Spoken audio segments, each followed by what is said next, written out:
Peggy 18. In this 4-part series, get an inside look on the making of one of the most anticipated titles in gaming history.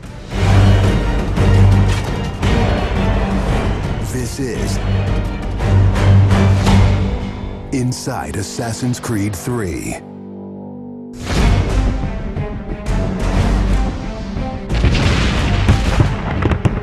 Something we really wanted to emphasize was the sheer brutality of combat in the period. We've all seen the paintings of the Revolution, and death is glorified, death is angelic, but it wasn't that way on the battlefield. It was a brutal conflict. It feels that you're constantly going through dynamic fights, and that's not something technically we could do in the past. So it was like a personal challenge on the team to say, no, I think we can do this.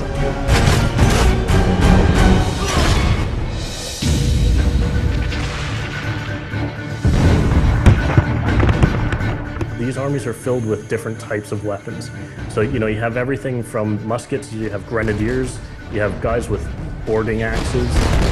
Being shot by a musket would be an awfully painful way to go. The caliber size of the ball was at least 3 or 4 times as large as anything that any modern military is using today. After the muskets were discharged, they would charge with their bayonets. What basically is a giant spear, and he has every intention of running that through you. They would shoot and then they would march, and that hand-to-hand combat was really brutal. And whether it's people using a bayonet affixed on the end of a musket, a small hatchet, this is a kind of killing that is very mano a mano.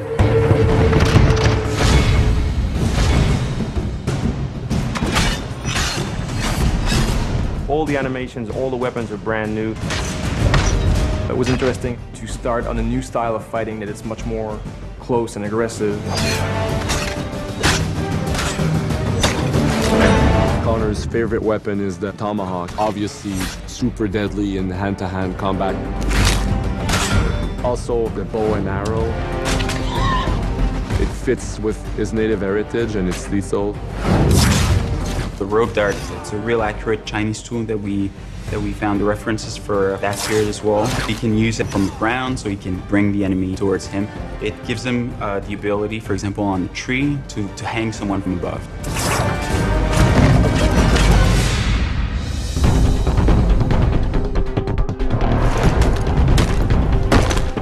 In Assassin's Creed 3, the one thing that we decided to do is to revamp the fight system from scratch. We wanted the skill in the combat in the game to be about transitioning from character to character by choosing the right moves, by performing them correctly. It allows you to basically mow your way through large numbers of people if you're good enough without stopping. What do you do if you go into a bunch of guys with muskets and they try and shoot you? So we had to figure out, can you dodge them? Can you run away? And we've added all these options, but our big one is the meat shield, where you can grab a guy and he gets shot instead. Our mocap guys are stuntmen. We spend a long time with them rehearsing and figuring out exactly what would be the greatest choreography. We had to go through, like multiple people. Connor is trained in a very different style of fighting to the British soldiers. The close quarters flow of the combat that's happening between the punches, the kicks, and everything else is indicative of what happens in the real world. I'm very impressed by the moves that they do. It's cool to see push kicks and axe kicks and different sort of takedowns that are done correctly and very believable when they're done. Right hand right, punch to the face, boom, to the throat, to the groin, finish with boom.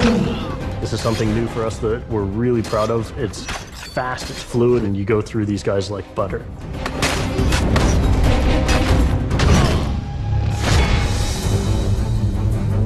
Connor is essentially the first guerrilla fighter. He's someone whose goal is always to move behind enemy lines, to pick off his target, and to escape.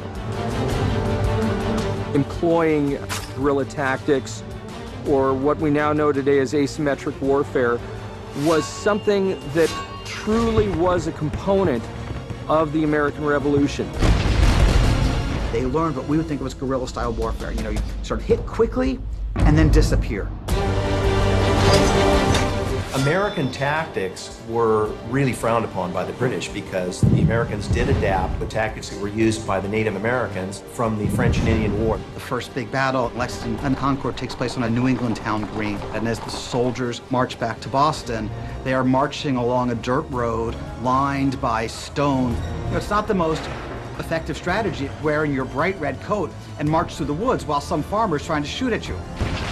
The Americans brought a tactic that they couldn't really cope with. They essentially took it away from the battlefield and they started guerrilla tactics.